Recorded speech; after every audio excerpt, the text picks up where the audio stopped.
Tony D and Little Jones asleep in the sunbeam, and this is a Screenwriter's Rant on Madam Web. I guess we're doing this. Smash a like and subscribe. Thank you for smash liking and subscribing. Check out my books. Links in the description. Comedy Horror in South Jersey. It's the Pineys. Books 1 through 13 available at Amazon.com. Don't forget, Kindle Unlimited is free. Hey, you want to see a superhero movie that's kind of shot like the CW? Well, I got one for you right here. It's called Madam Web, and it looks god awful. Who is Madam Web? That's a question everybody will be asking. Who sees this? A side character in Spider-Man. Hey, how about Spider-Man's accountant? What? When do we get that movie? This continues the, I don't know what you would call it, the degradation of media, in which we are subjected to endless girl bosses doing endless girl bossy things and terrible dialogue that fan fiction should be embarrassed by. I've come to the conclusion now fan fiction is toxic at all levels. Okay? Initially, my statement was, well, maybe it's okay when you're young and you're trying stuff out. No. I've come to the conclusion fan fiction should not be done at all. You should avoid it at all costs. If you write anything fan fictioning as practice, you should just throw it away. You shouldn't post it ever, even if you're a kid. This is fan fiction. This is fan fiction. It's written on those levels. Girl fan fiction. Nia DaCosta of the recent, I'll say previous flop, the Marvels, talked about how she was really into fan fiction. And I think the Marvels shows that. This shows that too. It's like some teenage nerd girl read Spider-Man and said, "Oh, I want me and my friends to be in Spider-Man." And that's kind of what it is. It's like a group of girls. Oh, we're gonna do Spider-Man our way with a diverse group of girls, hot girls. But don't look at our boobies. No one knows who these characters are. Madam Web. Listen, Hollywood. Just listen to me this one time. Just because you own an IP doesn't mean it's worth anything. Okay? Madam Web, in my view, is a worthless IP. It's about as valid as Spider-Man's dry cleaner. Yes, she has a cool name. Yes, she was in a couple of the comics. But she was never popular.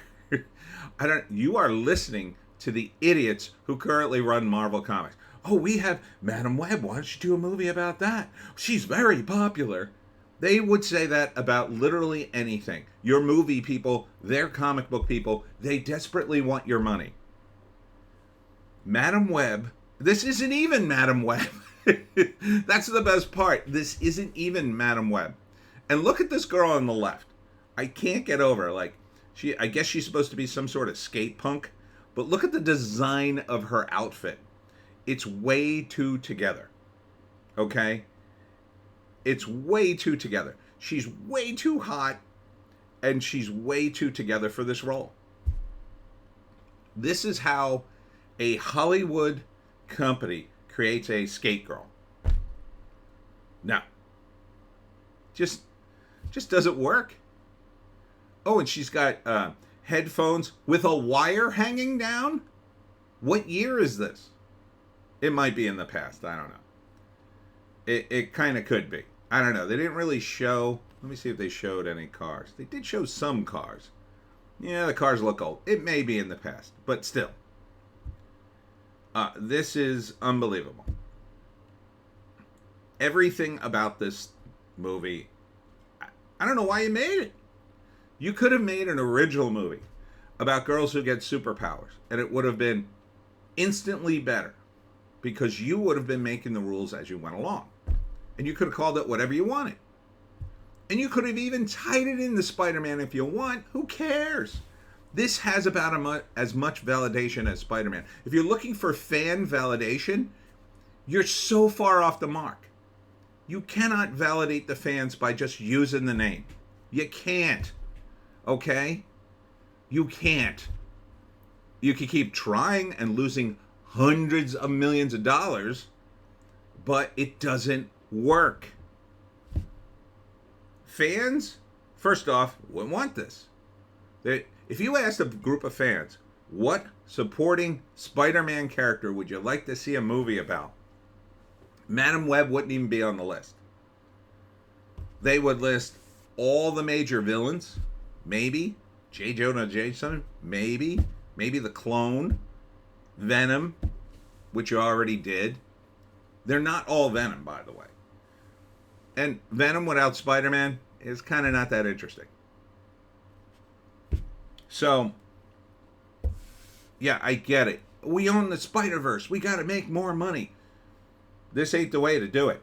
Now, if you were going to do this just for the cynical reason of making money, just spend $20 million on the damn thing. Crank it out for no money and throw it out there.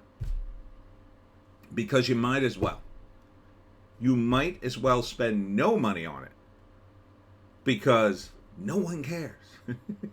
The amount of people who will care and go see Madam Web are the same people who don't read the comics. They will go to a Spider-Man movie and then hear, oh, Madam Web's coming out? Oh, that somehow ties into Spider-Man and Marvel. I don't really know anything about that, but let's go see it. And then even they will probably be disappointed. They'll probably come out of the theater going, well, that wasn't Spider-Man. And thus the comparisons will continue, despite your best efforts of making female spider people. And that's all this really is, too. It's another girl boss woke money grab, I guess you could say, except it's not a money grab. I guess it's Sony's way to earn ESG and virtue signal. And are we going to have the same thing that Marvel does? Is this going to come out and fail? And you're going to go, well, you know, there's a lot of toxic fandom. The fans don't want this. Madam Web wouldn't even make the top 20 of Spider-Man supporting characters. Not even the top 20. Flash Thompson as Spider-Man would be more popular. Look, there's only so much you can take out of the Spider universe. There were a couple of sidekick characters Spider-Man teamed up with. Tarantula, I think his name was. A couple others. But they're so obscure, I can't even remember their names. But they were at least superheroes with slightly different powers. Madam Web. And then in the trailer, you could see that eventually they all get spider suits for some reason. You're converting the wrong comics. Well, this is the bad guy, Ezekiel. Ostensibly, he's the bad guy. There's a Calvin Klein ad in the back of that shot, I noticed. And you're trying to make this appeal to women. Let me state this for the umpteenth time. Women like movies about relationships. It's not a shameful thing to say that. And no, it's not 100% of all women. But most women are wired about relationships. They like them. They like to be in them. They like to talk about them. They like everything about them. Endlessly. Endlessly, they will talk about their relationships and other people's relationships and what the paradigm is and what the dynamic is. This is an action movie with superheroes in it. So you're going to have scenes of hot girls standing in the jungle going, why are we here? Well, my mother went into the woods to research spiders, and then this man that assaulted her. Like, what? That's not a soap opera that women could get behind. At all. Yeah, a handful of nerd girls who I guess you've hired for this movie. but it's not something they like. Barbie is something they like, as proven by the enormous box office. Why? What is Barbie about? Barbie's about Barbie and Ken. That's what the movie was about. It was about a relationship. This is about action, action, action. I can see the future. Oh, he's coming to kill us. If you're going to do a female superhero movie, the entire movie should be about their relationships. There should be literally no action in it. Madam Web, what do you see in the future? I think Bill is going to break up with you. What? Women would like that. Except for the part about the superpowers, which you could then drop and then just make it a romance movie, or a relationship movie, or a psychological thriller that hinges on relationships. That's what women want to see. They don't read comics. And you could yell at me in the comment section all you want.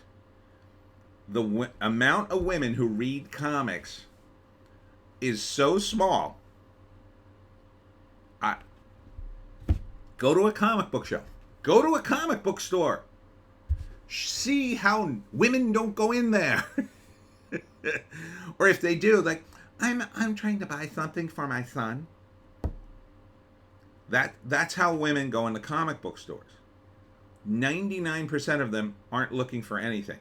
And when a woman comes into the comic book store to buy a comic, 90% of the time, she's looking for a weird comic. A sex comic, because a lot of them are hinged on relationships. Or an obscure comic that hardly anyone's heard of, or something very, very cute, like Owlie.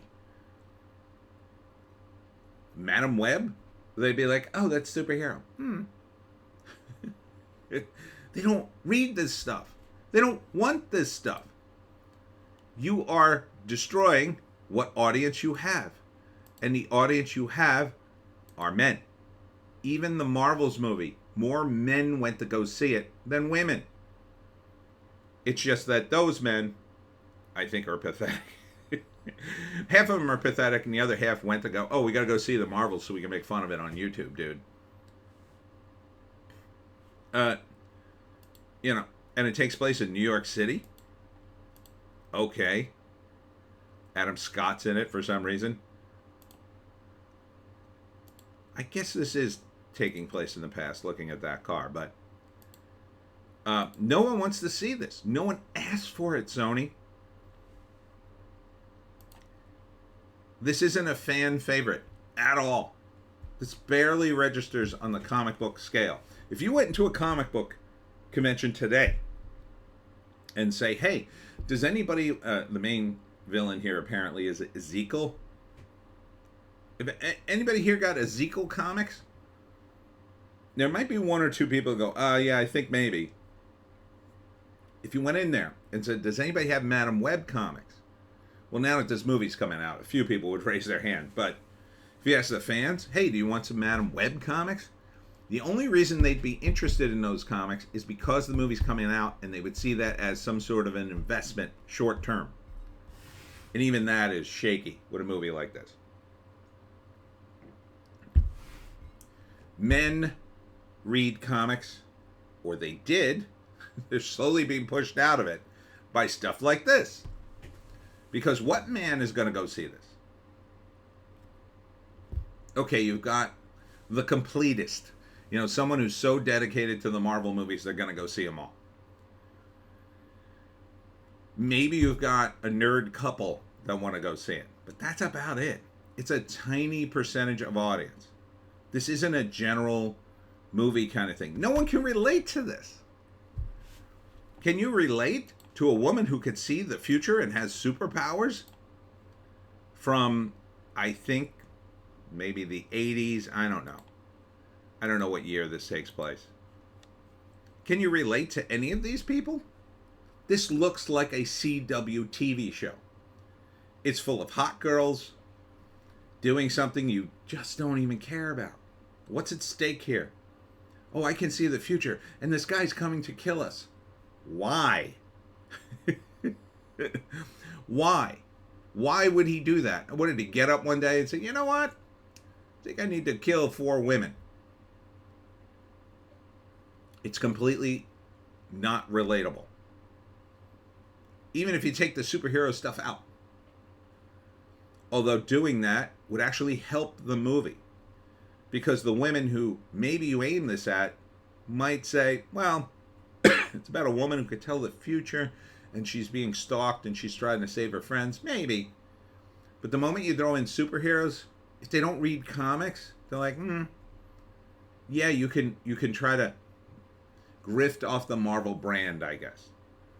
For what that's worth, after the Marvels just came out, literally just came out, you should have released this the same week. It's look at it. Look at this and the Marvels. 3 women, 4 women. Oh yeah, there must have been not enough women in it. Women of diverse backgrounds with superpowers. It doesn't help that Sony and Yellow Flash was covering this in his assessment. It doesn't help that Sony announced, oh, this is the first Sony superhero movie with a woman in the lead. That's not a selling point at all for anything. No. No one announced the first woman lead in a psychological thriller or a Western or a sci-fi movie. No one cares. No one announced that when Alien came out. It just came out and people went, ooh, that was a good movie. They didn't announce that Sigourney Weaver, oh, she's the lead and you got to go see it because it's the first time a woman is in charge. No. It was just a good movie. Just make a good movie. How do you do that? Well, it starts by listening to talent that's actually talented. Not the woke-tards you hired at Marvel Comics and God knows who you got in-house writing this stuff. You are destroying your brands. Now, fortunately, the Tom Holland Spider-Man stuff, the bar is so high for that, I don't think it'll be tarnished by something like this unless you try to cram some of the Madam Web stuff in the next Spider-Man movie. But I don't think it will because I think this will be a flop and you'll just be like, all right, let's just forget we did that. And they still got Kraven coming out. Kraven the Hunter. Who wants to see that? Again, it's a lose-lose situation. If Madam Web is a gigantic hit, if Kraven is a gigantic hit, as Venom was a decent hit, the first thing they'll do is that, well, we don't want to combine them with Spider-Man. We're making money here. So then you're going to do a sequel in which Spider-Man won't be. It won't be until you reach the point at which nobody cares that you'll say, oh, we'll put him in with Spider-Man now because now people will go see it. You're exhausting your own brands for no reason. Just because you've got this book of IPs and you go through them and go, well, we own this. That sounds cool, Madam Web. No, it doesn't work that way. They're not all the same. There are Spider-Man villains, that are classic. Scorpion, the Rhino, Mysterio, all these. Mysterio would have been a good guy. If Jake Gyllenhaal's character had lived at the end. But he could come back because he's Mysterio. You need to stop doing this. You just need to stop doing this. If you want to exploit the Spider-Man universe, the first guy you need to hire, and I know this is going to be weird to say, is a guy like Mark Waid. Now wait, not because he's a writer. Set that aside. Mark Waid is the biggest nerd on 2 feet. Mark Waid would routinely win challenges to Superman trivia. He knew Superman's Social Security number by heart. You would need a guy like that, only he knows Spider-Man. And then he could pick and choose the best guys. You need to get away from wokeness because this girl boss stuff literally appeals to no one. You've got these incredibly hot girls. Sure, do guys want to see that? Yeah, I want to see hot girls. But do I want to see them boss men around and do super? No. I want to see them in hotter and hotter outfits. Maybe. They're not going to be in hot outfits. They're going to be lecturing, and they're going to be, oh no, the man's coming to kill us. Let's get together and fight him. This isn't one we like in our superhero. This would be the equivalent of, like, I don't know, doing a Western or an action film and just replacing all the men with women. It didn't help that Megan Fox was in the Expendables 4. It just didn't help because she doesn't belong there. She's still hot, but she just doesn't belong there. These girls don't belong in there. These girls are the girls the superheroes save, not the girls that do anything. And you could say, oh, that's sexist. That's the audience. Okay? That's the audience. It's wish fulfillment. Whose wish is this? Whose wish is this? Women don't want to see this. They don't have this wish fulfillment. You're aiming it at women, allegedly, because everything in Hollywood is like, well, we need representation, so people go see it. Where's the men?